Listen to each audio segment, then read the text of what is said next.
हम लोग दूसरा चैप्टर पढ़ रहे हैं, संबंध और फलन।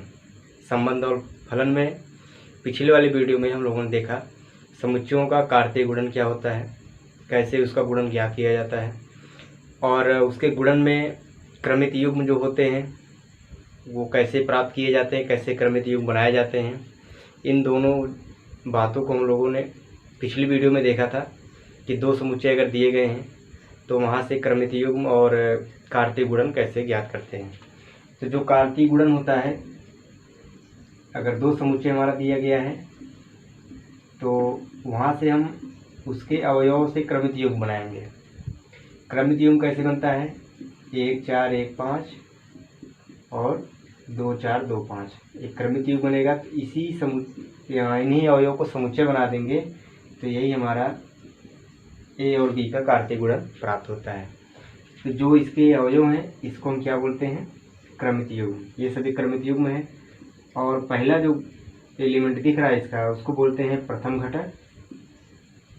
प्रथम घटक, और इसको कहते हैं द्वितीय घटक।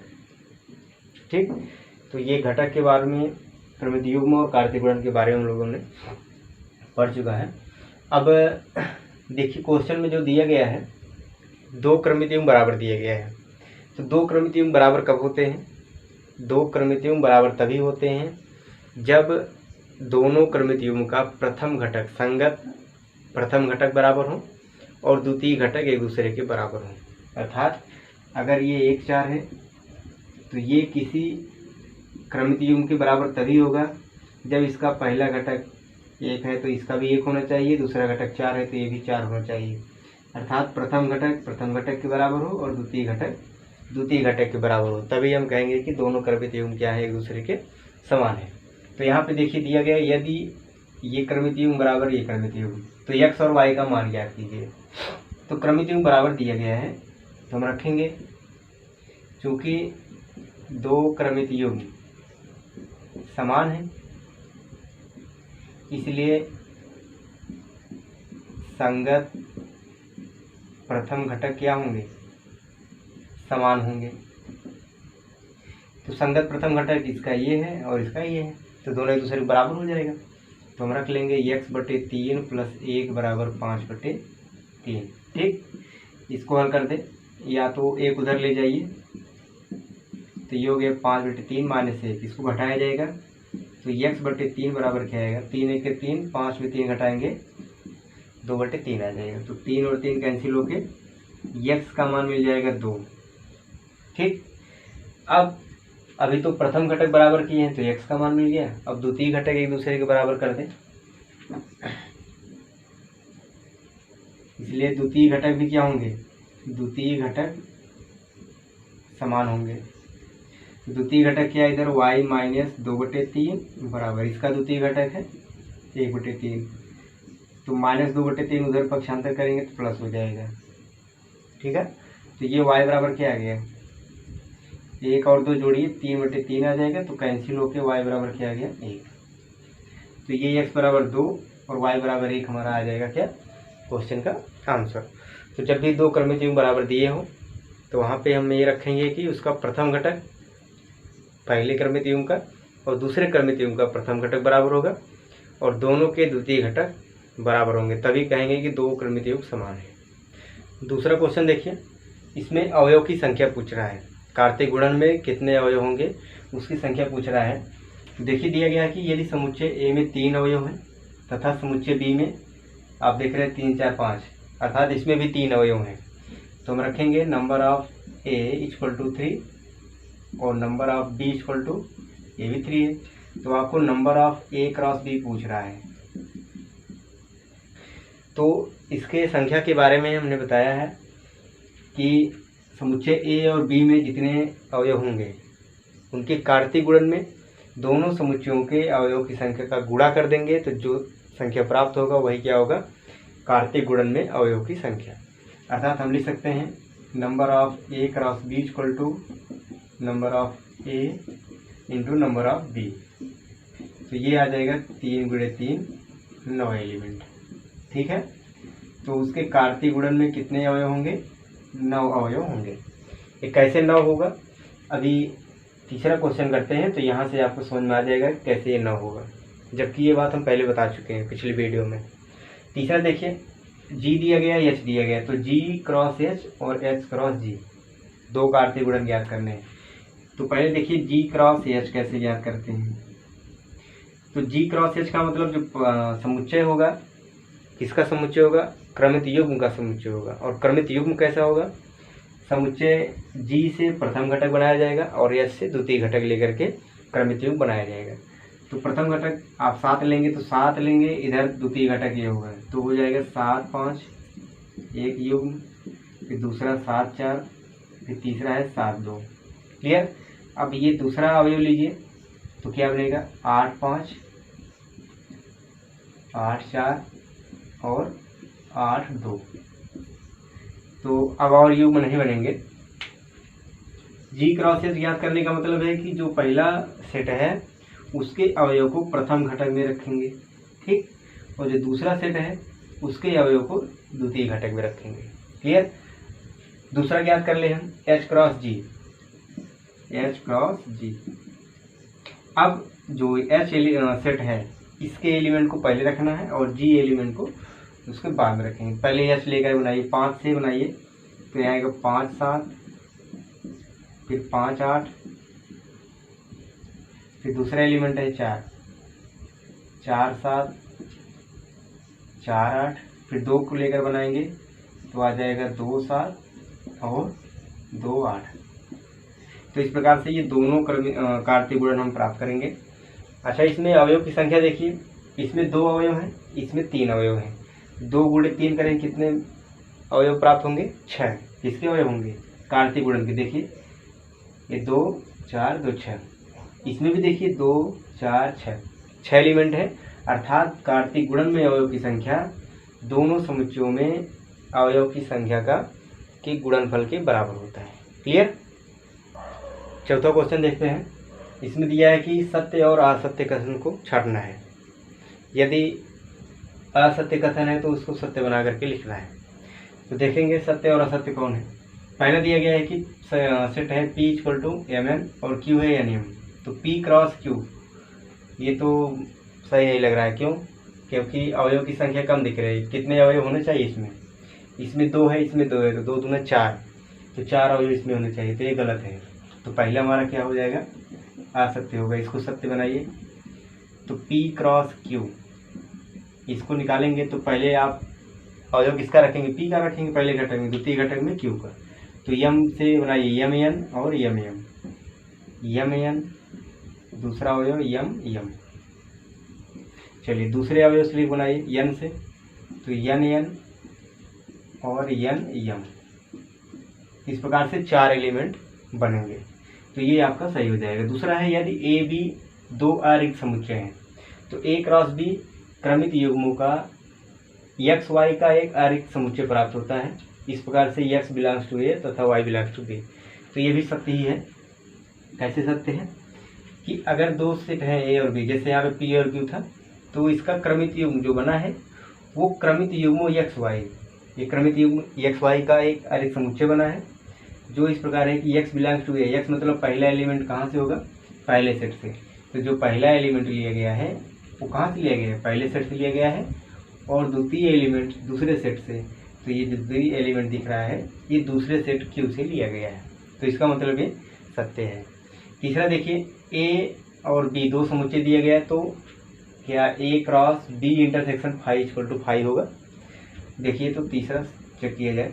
पहले हम B इंटरसेक्शन फाई ज्ञात करेंगे, तो क्या आएगा, आप फाई अगर देखें तो ये रिक्त समुच्चय होता है, तो इन दोनों का इंटरसेक्शन उभयनिष्ठ अवयव कौन से है, तो इसमें तो 3 4, इसमें एक भी नहीं, इसका मतलब ये रिक्त समुच्चय ही होगा। अब हम A cross B intersection phi जब रखेंगे तो इसके स्थान क्या रखेंगे, फाई। अब A का फाई के साथ आप क्रमित युग्म बनाइए, इसमें एलिमेंट 1 2 है, इसमें एक भी एलिमेंट नहीं है, तो क्रमित युग्म बनेगा, नहीं बनेगा। आप 1 रखेंगे फिर एक खाली रहेगा, इस तरह से क्रमित युग्म थोड़ी बनता है। तो इस प्रकार से ये आपका रिक्त समुच्चय हो जाएगा फाई। इसका मतलब ये भी क्या है, सत्य है। क्लियर। यहाँ से देखिए एक बात हमको ये भी याद रखना होगा, यदि 2 समुच्चय A और B हैं, यदि इनमें से कोई रिक्त समुच्चय है। कैसा है? रिक्त समुच्चय, कोई एक जो है रिक्त समुच्चय है, तो A क्रॉस B जो मिलेगा वो भी क्या होगा? रिक्त समुच्चय ही बनेगा। क्लियर? अर्थात दो समुच्चय A और B में कोई समुच्चय यदि रिक्त समुच्चय है तो उनका कार्तीय गुणन भी रिक्त समुच्चय ही प्राप्त होगा। ठीक है। 5वां क्वेश्चन देखिए, इसमें कार्तीय गुणन ज्ञात करना है। 3 समुच्चय हैं, 3 समुच्चयों का कार्तीय गुणन ज्ञात करना है। तो 3 का ज्ञात करना है चाहे 2 का ज्ञात करना है। तो जैसे 2 का ज्ञात करते हैं उसी प्रकार 3 का भी ज्ञात करेंगे, तो कोई दिक्कत इसमें नहीं होगा। देखिए एक ही सेट बनाना है, A cross A cross A। तो सबसे पहले हम A क्रॉस A ज्ञात करें। ठीक, A क्रॉस A मतलब पहला घटक भी A से लिया जाएगा, दूसरा घटक भी A से लिया जाएगा। चलिए पहले एलिमेंट से लेकर -1 से, अर्थात आप इस प्रकार समझ लीजिए कि 2 समुच्चय हैं, -1 1 और ये भी -1 1। तो इसका जब हम कार्तीय गुणन करेंगे तो -1 लेकर के इसके साथ बनाएंगे, फिर इसके साथ क्या आएगा? -1 -1 फिर -1 1, अर्थात -1 का -1 के साथ, -1 का 1 के साथ। अब 1 का बनाइए, 1 -1 फिर 1 का 1 के साथ आ जाएगा 1 1। क्लियर? तो ये A क्रॉस A हो गया, 2 समुच्चयों का कार्तीय गुणन। अब अगर हम A क्रॉस A निकालें, A क्रॉस A, तब इसके साथ जो है सेट A का भी हो जाएगा, अर्थात पहला घटक, दूसरा घटक और ये तीसरा घटक यहाँ से ले लिया जाएगा। तो प्रत्येक अवयव से आप इसके साथ बनाइए तो क्या आएगा? -1 -1 फिर ये अवयव -1। ठीक, फिर इस अवयव से लीजिए -1 1, फिर आप ये वाला एलिमेंट रखिए, अर्थात सबके साथ आप -1 रखेंगे। तीसरा है 1 -1 और फिर इसको लेंगे तो -1 हो गया। इसको लीजिए 1 1 और ये फिर रखेंगे -1। ठीक, चलिए अब एक के साथ बनाना है, फिर यहाँ से बनाएंगे -1 -1 1। अगला इसके साथ रखिए -1 1 1, फिर इसके साथ 1 -1 1, ये 1 1 और 1। इस प्रकार से ये आपका A क्रॉस A प्राप्त होगा। अब इसमें कितने एलिमेंट होंगे, इसकी संख्या कैसे ज्ञात करेंगे? तो जितने समुच्चयों का कार्तीय गुणन हो रहा है सबके अवयवों की संख्या का गुणनफल पूरे अवयव की संख्या के बराबर होगा। तो 2 2 2 अर्थात 8 हो जाएगा। तो यहाँ पे देखिए ये 3 है, 3 2 5 3 8 एलिमेंट प्राप्त होंगे। तो इस प्रकार से 3 समुच्चय हो चाहे 4 समुच्चय हो, आप सबका कार्तीय गुणन इस प्रकार से ज्ञात कर लेंगे। ठीक है। 6वां क्वेश्चन देखिए, A क्रॉस B दिया गया है और यहाँ से हमको A और B सेट प्राप्त करना है। समुच्चय A क्या होगा, समुच्चय B क्या होगा? तो आप जानते हैं कि जब A क्रॉस B दिया गया है तो जो इस समुच्चय में कार्तीय युग्म क्रमिक युग्म है उसका प्रथम घटक प्रथम समुच्चय से लिया गया होगा और द्वितीय घटक द्वितीय समुच्चय से लिया गया होगा। तो इस प्रकार से समुच्चय A क्या है, आप जानते हैं कि प्रथम घटक का समुच्चय है और B क्या होता है, द्वितीय घटक का समुच्चय है, द्वितीय घटक का समुच्चय होता है। तो A बराबर हमारा क्या मिल जाएगा?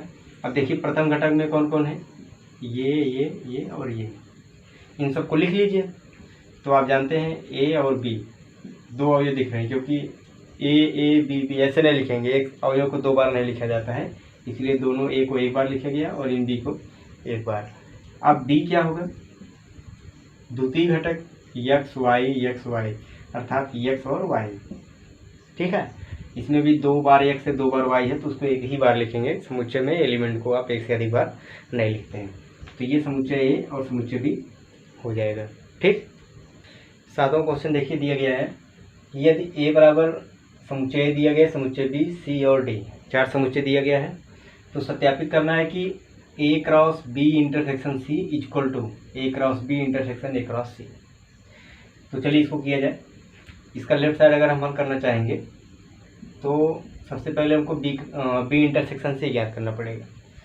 तो चलिए B इंटरसेक्शन C ज्ञात करें। तो B और C का इंटरसेक्शन अर्थात B और C के उभयनिष्ठ अवयवों का समुच्चय। तो B है और ये C है, तो 1 2 3 4 है और ये 5 6, तो एक भी एलिमेंट इसमें घनिष्ठ नहीं था, अर्थात ये आ जाएगा A intersection C equal to 5। Clear. अब हम इसका लेफ्ट साइड ले लें। लेफ्ट साइड क्या है, ए क्रॉस बी इंटरसेक्शन सी, तो ये हो गया ए क्रॉस 5। तो आपको बताया गया है कि यदि दो समुच्चय ए और बी दोनों में यदि एक समुच्चय रिक्त समुच्चय है तो दोनों का कार्तीय समुच्चय या कार्तीय गुणन क्या होगा, रिक्त समुच्चय ही प्राप्त होगा। तो अर्थात ए क्रॉस 5 इक्वल टू क्या आ जाएगा, 5। ये तो लेफ्ट साइड हो गया। राइट साइड में देखिए क्या है, आप पहले ए क्रॉस बी ज्ञात करिए, फिर इंटरसेक्शन ए क्रॉस सी ज्ञात करना है। चलिए ए क्रॉस बी अगर हम ज्ञात करेंगे तो पहला घटक यहाँ से लिया जाएगा, दूसरा घटक यहाँ से। चलिए एक लेकर बनाए, एक एक इधर से एक एक, फिर 1 2 1 3 1 4, इस तरह से 1 2 1 3 और 1 4। फिर दूसरा अवयव लीजिए, 2 1 2 2 2 3 और 2 4। ठीक, ये हो गया ए क्रॉस बी। अब दूसरा क्या है, ए क्रॉस सी। तो ए क्रॉस सी क्या आएगा, ए और सी, अर्थात प्रथम घटक यहाँ से, द्वितीय घटक यहाँ से। तो ये आएगा 1 5 1 6 और 2 5 2 6। क्लियर। अब राइट साइड देखिए क्या है, A cross B intersection A cross C. तो यहाँ से हम राइट साइड लेंगे तो क्या आएगा, A cross B intersection A cross C. देखिए ए क्रॉस बी और ए क्रॉस सी में कोई अवयव घनिष्ठ दिख रहा है, तो इसका एक भी एलिमेंट घनिष्ठ नहीं है। तो इसका मतलब इसका इंटरसेक्शन क्या मिल जाएगा, 5। इसलिए हम लिख सकते हैं कि A cross B intersection C equal to, ये आप लिख दीजिए। इसलिए A cross B intersection C equal to A cross B intersection A cross C. ठीक, ये बात हम लिख सकते हैं। तो ये वितरण नियम भी हो जाएगा। वितरण नियम ही है कि आप गुणा करके इसको ए क्रॉस बी लिख सकते हैं, फिर ए क्रॉस सी लिख सकते हैं। ये इंटरसेक्शन है तो यहाँ पे इंटरसेक्शन लिख सकते हैं। ठीक है। चलिए दूसरा देखिए, इसमें कह रहा है कि सत्यापित कीजिए कि A cross C B cross D का उपसमुच्चय है। तो उपसमुच्चय हम लोग जानते हैं, दोनों हम ज्ञात कर ले पहले। ए क्रॉस सी देखिए क्या आएगा, ए और सी इनका कार्तीय गुणन ज्ञात करेंगे तो 1 5 फिर 1 6 फिर 2 5 और 2 6। ये ए क्रॉस सी आ गया। दूसरा है बी क्रॉस डी ज्ञात करिए, बी और डी। चलिए बी क्रॉस डी हम ज्ञात करेंगे तो ये आएगा, एक से लेकर बनाएंगे, प्रथम घटक यहाँ से, द्वितीय घटक यहाँ से। तो 1 5 1 6 1 7 1 8। ठीक, दूसरा एलिमेंट 2 लेकर बनाइए, 2 5 2 6 2 7 और 2 8। 3 लेकर बनाए तो 3 5 3 6 3 7 3 8। फिर 4 को लेकर बनाएंगे तो 4 5 4 6 4 7 और 4 8। इस प्रकार से ये बी क्रॉस डी प्राप्त होगा। अब देखिए करा है कि A cross C B cross D का उपसमुच्चय है कि नहीं। उपसमुच्चय तब होगा जब इसका प्रत्येक अवयव इस समुच्चय में सम्मिलित होंगे, अर्थात इसके प्रत्येक अवयव इसमें अगर हैं तो हम कहेंगे कि ये समुच्चय जो है इसका उपसमुच्चय है। तो देखिए 1 5 इसमें है, 1 6 भी है, 2 5 भी है और 2 6 भी है। अर्थात हम कह सकते हैं कि इसका प्रत्येक अवयव इस समुच्चय में है, इसलिए A cross C B cross D का उपसमुच्चय है। तो लिखेंगे चूंकि ए क्रॉस सी का प्रत्येक अवयव समुच्चय बी क्रॉस डी में है, इसलिए हम लिख सकते हैं A cross C B cross D का उपसमुच्चय है। क्लियर। अगला क्वेश्चन है 8वां कि माना समुच्चय ए दिया गया और बी दिया गया, 1 2 इसमें है, इसमें 3 4 है। तो कह रहा है कि ए क्रॉस बी लिखिए और ए क्रॉस बी के कितने उपसमुच्चय होंगे सूची बनाइए। तो सबसे पहले हम ए क्रॉस बी ज्ञात करें तो ए क्रॉस बी क्या मिलेगा, प्रथम घटक यहाँ से, द्वितीय घटक यहाँ से बनाएंगे, तो ये होगा 1 3 1 4 और 2 3 2 4। ठीक। अच्छा, इसमें अवयव की संख्या कितनी है, 4। तो आपको उप समुच्चयों की संख्या बताई गई है कि यदि किसी समुच्चय में अवयव की संख्या n है तो उसमें उप समुच्चयों की संख्या क्या होगी, 2 घाते n होगा। 2 घाते n अर्थात 2 की घात समुच्चय की संख्या, अवयव की संख्या। तो यहाँ भी रख देंगे, तो इनमें उप समुच्चयों की संख्या हो जाएगी 2 घाते n अर्थात 2 घाते 4 बराबर 16। तो इसके कितने उप समुच्चय बनेंगे, 16 उप समुच्चय बनेंगे। इनकी सूची भी बनाने के लिए कहा है। तो आप सबसे पहले रिक्त समुच्चय बनाएंगे, फिर एक एक अवयव को लेकर बनाएंगे इस प्रकार से 1 3, फिर 1 4, फिर अगला होगा 2 3, फिर 2 4। ठीक। अब 2 2 अवयव लेकर बनाएंगे 1 3 1 4, फिर 1 3 2 3, फिर है 1 3 और 2 4, 1 3 ये हो गया, फिर इसके बाद ये इसके साथ, फिर ये इसके साथ 1 4 2 4, 1 4 2 3, फिर है 1 4 2 4, फिर इसका इसके साथ क्या आएगा 2 3 2 4। अभी तो पहले आप एक एक अवयव लेकर बनाए, फिर 2 2 अवयव लेकर, अब 3 3 अवयव लीजिए। ये तीनों लिया जाएगा तो आएगा 1 3 1 4 और 2 3। फिर इन तीनों को लीजिए 1 4 2 3 और 2 4। फिर ये 3 हो गया, फिर ये 3 हो गया, अब ये 3 लीजिए तो क्या आएगा 1 3 2 3 और 2 4। अब उसके बाद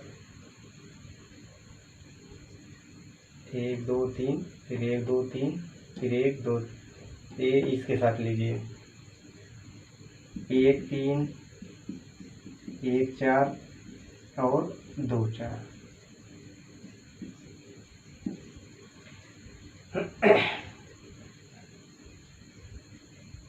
ठीक।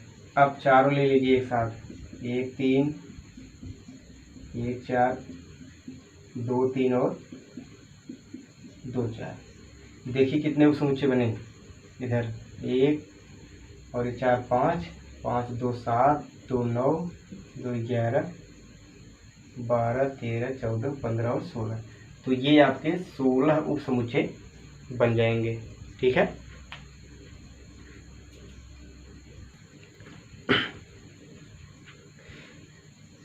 नौ नंबर क्वेश्चन दिया गया है, ए और बी यदि 2 समुच्चय हैं जिसमें नंबर ऑफ ए 3 है, नंबर ऑफ बी 2 है, अर्थात समुच्चय ए में अवयव की संख्या 3 है और समुच्चय बी में अवयव की संख्या 2 है। यदि x1 y2 और z1 ए क्रॉस बी में है तो ए और बी ज्ञात कीजिए। समुच्चय ए और बी ज्ञात करना है जहाँ पे x y z भिन्न भिन्न अवयव हैं, अर्थात समुच्चय ए में अवयव की संख्या 3 है और समुच्चय बी में अवयव की संख्या 2 है। तो यहाँ पे ए क्रॉस बी दिया गया है, ये 3 अवयव केवल दिया गया जो इसमें है, कौन कौन, x1 y2 और z1। बाकी 3 एलिमेंट छूट गए हैं। इसमें कितने अवयव होंगे, 6, क्योंकि इसमें 3 है इसमें 2 है, तो number of A cross B क्या होगा, number of A cross B आप जानेंगे 3 दूना 6, आपका 6 अवयव प्राप्त होंगे इसमें। तो 3 अवयव दिया है, तो यहाँ से आप ए और बी ज्ञात कर सकते हैं। तो समुच्चय ए क्या होता है, प्रथम घटक से समुच्चय बनाया जाएगा। प्रथम घटक कौन है, एक्स वाई और जेड।